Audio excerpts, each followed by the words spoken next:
হাসির রাজা জ্ঞানের রাজা রসিক রাজা।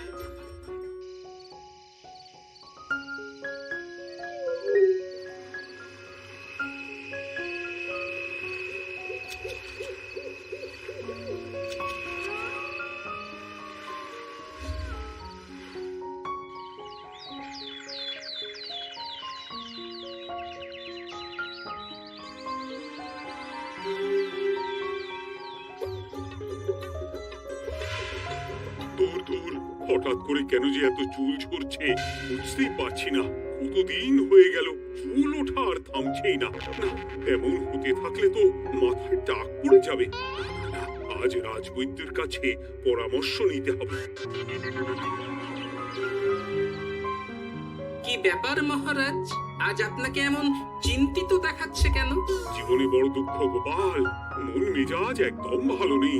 সে কি, কি হয়েছে মহারাজ? গোপাল থাকতে দুঃখ কিসের? আর বলো না,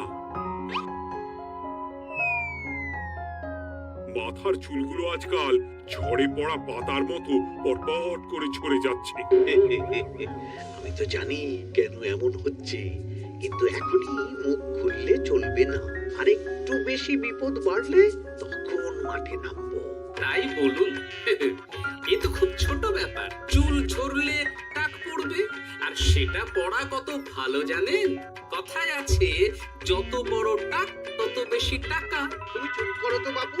যদি টাক থাকলেই টাকা হতো, তাহলে তোমার টাকা কোথায়? যেটা বোঝো না সেটা নিয়ে কথা বলো না। তাই না তাই, মহারাজের ঝরছে চুল, চিন্তার ভাঁজ মাথায়। গোপাল যতই চেষ্টা করুক, চিড়ে ভিজবে না কথায়। উফ, তোমরা সকলে থামো তো দেখি। ও রাজবৈদ্য, তুমি এর কিছু উপায় বলো। আগে মহারাজ, অনেক সময় দেহে ওই লৌহের পরিমাণ কমে গেলে এমন চুল ঝরে। আপনি বরং পালং শাক, ওই কিশমিশ, কলা ও আরো কিছু ফল আমি বলে দিচ্ছি, সেগুলো বেশি করে খান। আচ্ছা আচ্ছা আচ্ছা, তবে তাই করে দেখি।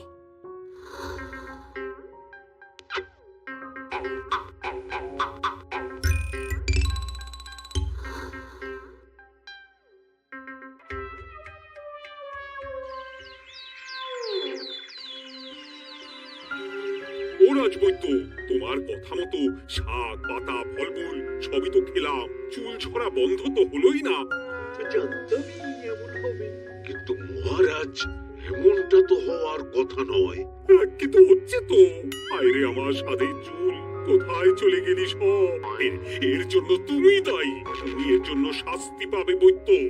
আমাকে আমাকে ক্ষমা করে দিন মহারাজ, এমনটা হবে এ তো আমি ভাবতেই পারিনি। কিছু মনে করবেন না মহারাজ, ছোট মুখে বড় কথা বলছি, কিন্তু সত্যি এখানে রাজবৈদ্যর কোনো দোষ নেই। ওকে শাস্তি দেওয়াটা ঠিক হবে না মহারাজ। দেখেছেন মহারাজ, গোপালের সাহসটা দেখেছেন? আপনার মুখের উপর কথা বলছে। তা বলি, তুমি যখন এতই বোঝো, তাহলে নিজেই একটা আস্ত লোহা খেয়ে দেখো না, তোমার মাথায় চুল গজাচ্ছে কিনা। ঠিকই আছে, এসব মূর্খের মতো কথা কেবল আপনার থেকেই আশা করা যায় মন্ত্রী মশাই। মহারাজ, আপনি বিচক্ষণ মানুষ, আমার শুধু অনুরোধ, আরেকবার ভেবে দেখবেন। ঠিক আছে, রাজবৈদ্যকে আমি শাস্তি দেব না, কিন্তু সকলের জন্য আমার একটা ঘোষণা আছে। কি ঘোষণা? আমার এই কঠিন সমস্যা যে দূর করে দিতে পারবে, তাকে আমি বিশেষ পুরস্কারে ভূষিত করব।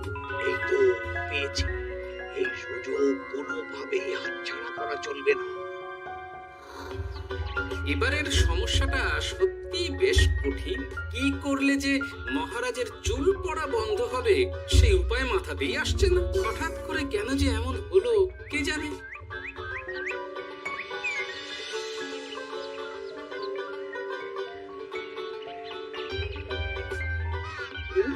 তুমি এসে গেছো? একটু বসো, আমি তেলটা মেখেই হাত ধুয়ে খাবারটা বাড়ছি। হ্যাঁ, সে ঠিক আছে, কিন্তু তুমি কিসের তেল মাখছো এটা? আবার মাথার চুলের তেল। এখানেও চুল, ওদিকে মহারাজেরও চুল ঝরে পড়া নিয়ে আমরা সবাই হিমশিম খাচ্ছি গিন্নি। আরে মহারাজের অত সুন্দর কালো চুলগুলো ঝরে যাচ্ছে, এ তো ভারী দুঃখের কথা। সে আর বলতে। ওই জন্যই তো আমি বাবা মাথায় এই জড়িবুটি তেল মাখি, এতে চুলের গোড়া শক্ত করে, চুলকে ভালো রাখে, নতুন চুল গজায় সব। হ্যাঁ কি কি বললে? নতুন চুলও গজায়? সত্যি? হ্যাঁ, বাহ, তাহলে আর চিন্তা কি? আমাকে এই তেলটা একটু দিতে পারবে গিন্নি? মহারাজকে দিয়ে আসি। উনি বলেছেন যে ওনার সমস্যা দূর করতে পারবে তাকে উনি পুরস্কার দেবেন। ওমা, এ তাই নাকি? এই তো দারুণ ব্যাপার গো। নাও নাও নাও, তেলখানা নিয়ে মহারাজকে কাল দিয়ে এসো তাহলে। আর জানিয়ে দিও, দিনে 2 বার কিন্তু তেল মাখতেই হবে। হ্যাঁ, আচ্ছা, ঠিক আছে।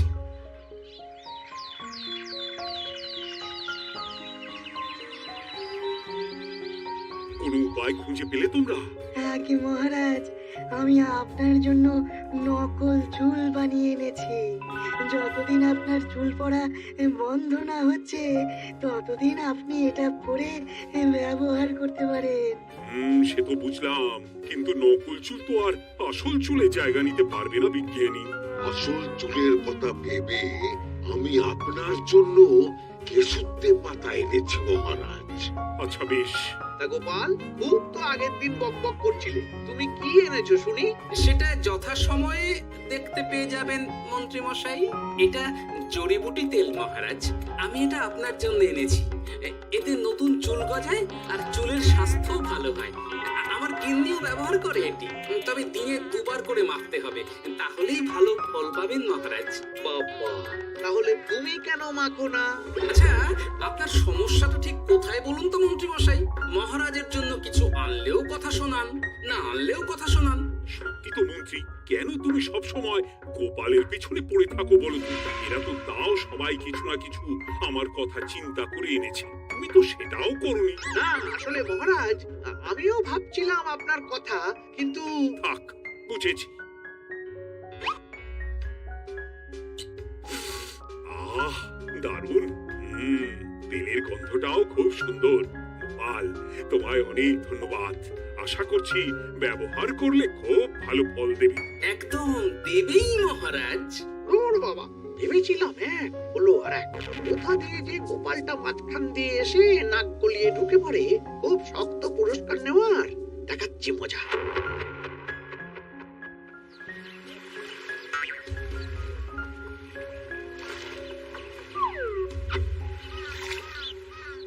এবারে গোপালের তেল দিয়েই সব কিছু তোল পার করবো।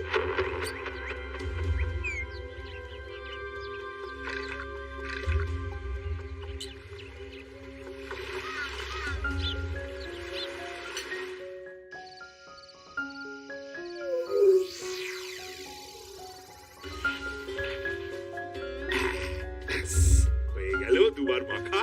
গোপাল বলেছিল এতেই ভালো ফল পাবো, কিন্তু এখন মাখার পর মাথাটা কেমন জ্বালা জ্বালা করছে মনে হচ্ছে। তো নতুন চুল গজাবে বলে এমন হচ্ছে, কাল সকালে বোঝা যাবে।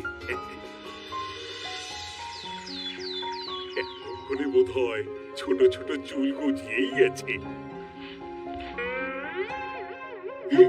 কি এটা চুল গজানোর তেল ছিল নাকি পড়ে যাওয়ার? ভগবান, যেটুকু বাকি ছিল সেটাও ঝরে পড়ে টাক পড়ে গেল। গোপালই হলো যত নষ্টের গোড়া। আজ আসুক সভায়।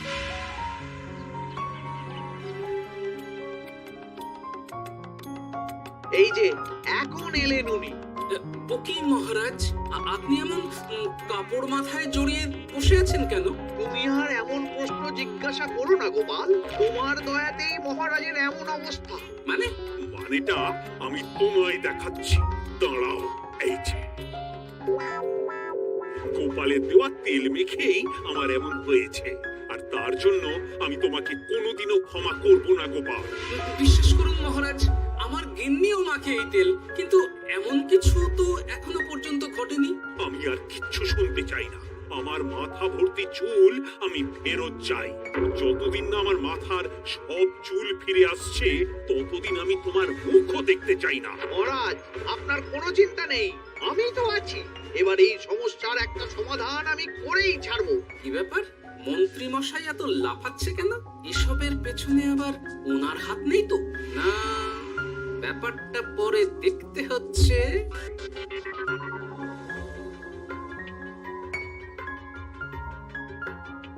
আমি বলি কি মহারাজ, এই সময়টা বরং আপনি নকল চুলটা মানে মানে পর চুলা ব্যবহার করুন। হ্যাঁ, অগত্যা কিছু তো একটা গন্ডগোল আছেই।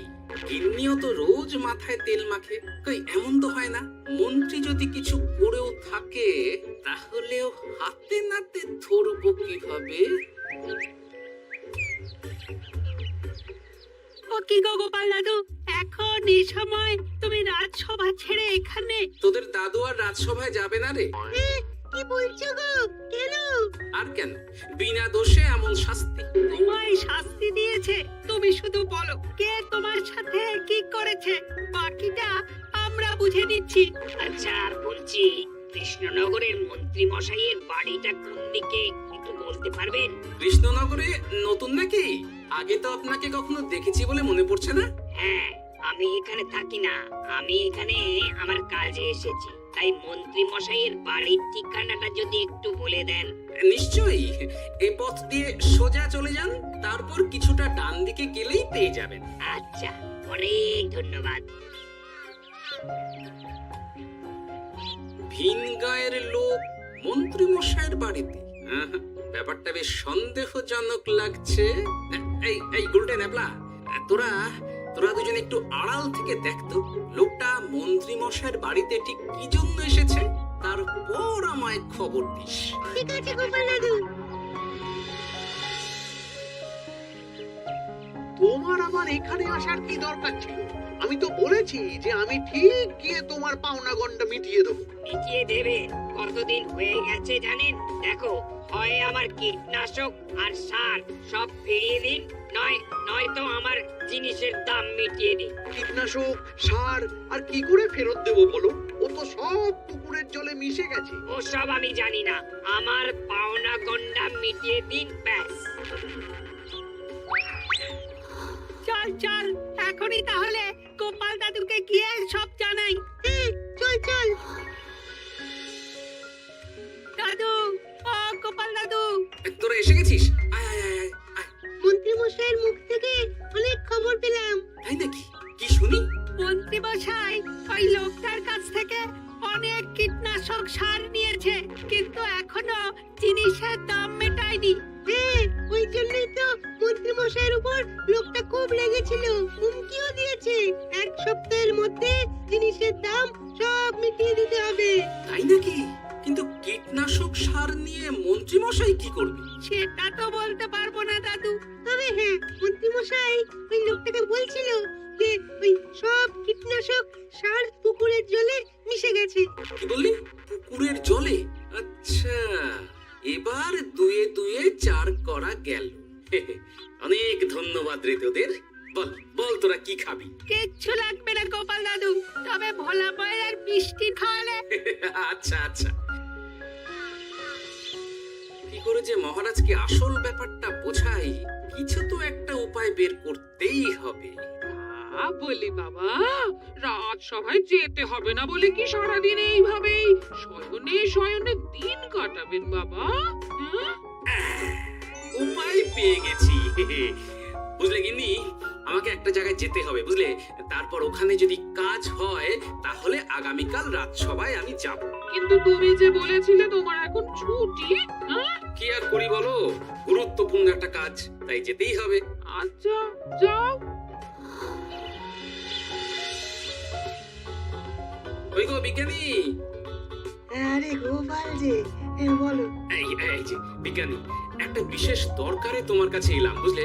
হ্যাঁ, বলোই না। আচ্ছা, এই দূষিত জলকে কিভাবে আবার পরিশুদ্ধ করে বলতে পারবে? কেন পারবো না? এই জলের মধ্যে একটু চুন আর ফটকি দিয়ে দিলেই জল আবার দূষণ মুক্ত হয়ে যাবে।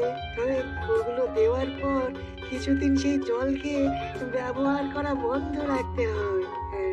আচ্ছা আচ্ছা, অনেক ধন্যবাদ। আসি তাহলে, হ্যাঁ?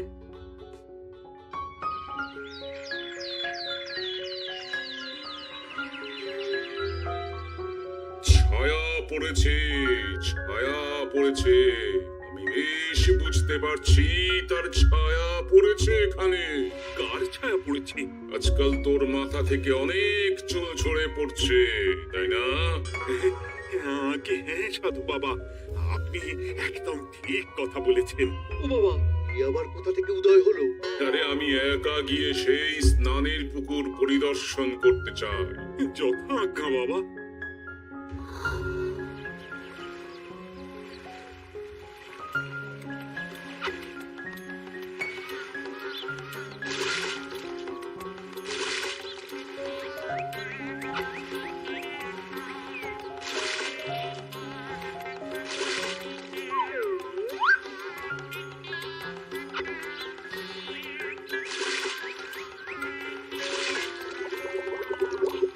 যাক বাবা, মোটামুটি সপ্তাহখানেক এভাবে থাকলেই পুকুরের জল আবার আগের মতো পরিষ্কার হয়ে যাবে।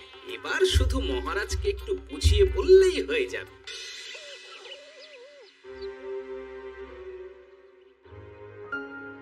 কি বুঝলেন সাধু বাবা? আমার অনুমানটাই ঠিক ছিল। পুকুরের জলে কালো ছায়া পড়েছে, কুদৃষ্টি পড়েছে, তাই এমন হচ্ছে। সে কি? কি কালো ছায়া? যত সব বাজে কথা। জল দূষণ করলাম আমি, আর দোষ পড়ছে কালো ছায়ার উপর। তাহলে এখন কি হবে? চিন্তার কোনো কারণ নেই। আমি মন্ত্রপুত ভস্য ছড়িয়ে দিয়েছি। এক সপ্তাহ ওই পুকুরের জল স্পর্শ তো দূর, পুকুরের কাছেও যাওয়া নিষেধ। তাহলে এখন গোবরের কি হবে? যথা আজ্ঞা সাধু বাবা। ও কি, তাহলে মহারাজ এতদিন স্নান করবেন কোথায়? সেই কথা কাউকে চিন্তা করতে হবে না। মহারাজের ওপরে কালো ছায়া পড়া জল পড়েছে, তাই আগে সেটা শোধন করতে হবে। আমাকে তাহলে কি করতে হবে সাধু বাবা? আমার শিষ্য গোপাল আমাকে আগেই এই বিষয়ে জানিয়েছিল। আমি তার হাত দিয়েই তোর স্নানের জল পাঠিয়ে দেব। তাই আগামী এক সপ্তাহ সেই জল দিয়েই তোকে স্নান করতে হবে। কি গোপাল? দেখছো তো মন্ত্রী, গোপাল আমাকে কত ভালোবাসে। আমি ওকে কত কথা শোনালাম, কিন্তু না না না না, কাল থেকে আমি আবার গোপালকে রাজসভায় ডেকে আনবো। আমি আসছি, আমার কাজ হয়ে গেছে। আর হ্যাঁ, তোর স্নানের পুকুরের চারিদিকে প্রহরীর বন্দোবস্ত কর। কাক পক্ষীও যেন ওখানে প্রবেশ করতে না পারে। আচ্ছা বাবা, আচ্ছা।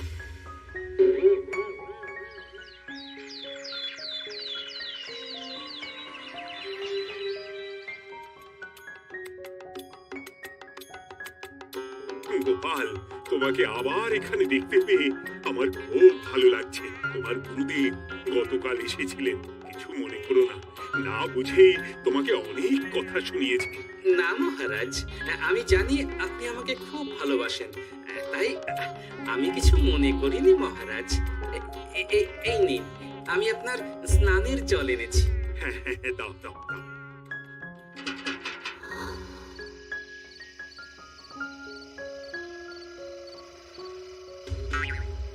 ও বাবা, পুকুরের কাছে যে গিয়ে দেখবো সে উপায় নেই।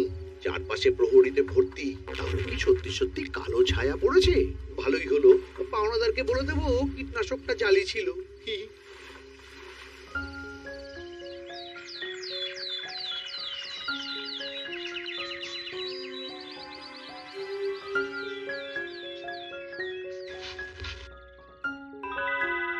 এই তো আমার সেই পুরনো কালো চুলগুলো আবার ফিরে এসেছে। আহা, কি যে আনন্দ হচ্ছে দেখে। আজ এক সপ্তাহ সম্পূর্ণ হলো। গোপালের জন্য আমার স্নানের পুকুর থেকে কালো ছায়া দূর হয়েছে। আমাকে এই সমস্যা থেকে দূর করার জন্য আমি গোপালকে 100টি মোহর উপহার দিতে চাই। ধন্যবাদ মহারাজ। দূর, আমার আর ভালো লাগে না। সব সময় গোপালই মোহর পায়, এটা তো আমার পাওয়ার কথা ছিল। এদিকে আজকে পাওনাদারও আসবে।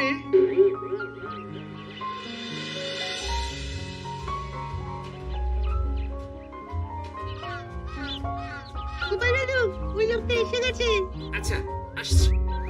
এটা তো মন্ত্রীর বাড়ির দিকে রাস্তা। আমরা তাহলে সেদিকে কেন যাচ্ছি গোপাল? আপনার পুকুরের আসল রহস্যটা কি সেটা আপনি জানবেন না মহারাজ? মানে নিজের চোখেই দেখুন, তাহলে বুঝতে পারবেন। আরেকটু সময় দাও আমায় ভাই, এমনিতেও তোমার কীটনাশক কোনো কাজের নয়। কি এখন এসব কথা?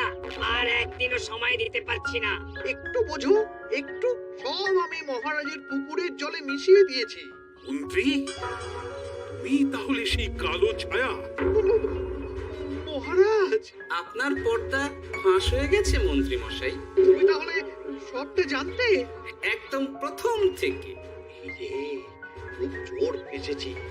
এদিকে পাওনা আর ওদিকে মহারাজ, এখান থেকে কেটে পড়তে হবে। এই, গন্ডগোল করে আবার পালানো হচ্ছে তবে রে। বলো, কেন করেছিলে? মহারাজ, আমি ভেবেছিলাম আপনার সব চুল উঠে গেলে আমি আপনার কাছ থেকে চুল গজানোর ওষুধ দেওয়ার নামে অনেক টাকা লুটবো। কিন্তু সেই ভাবনা ভাবনাই থেকে গেল, সে ঘুরে যে বালি হয়ে গেল। ভাবা যায় চুলের জন্য চুলো চুলি, হ্যাঁ?